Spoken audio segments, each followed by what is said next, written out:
निश्चय भाव में प्रधानमंत्री नरेंद्र मोदी जी कहते पूर्व द्वयरू ही विकास सूर्योदय हम ओडिशा उपरे तांकर सर्वाधिक गुरुत्व रही आसी एवं आसंता काली दलीय कार्यक्रम सहित सरकारी कार्यक्रम परियोजना रही अनेक आपण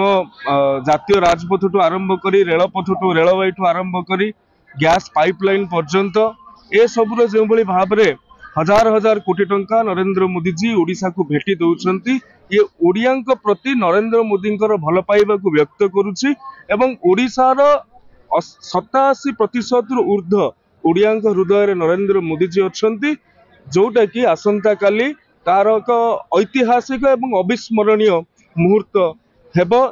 कार्यकर्ता भाव में आम मान भितर यथेष्ट उत्साह एवं उद्दीपना रही जोटा कि आगामी दिन में आमको बहु मात्रा सहायक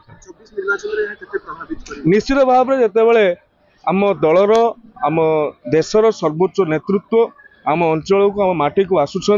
कार्यकर्ता माने अत्यंत उत्साहित रही।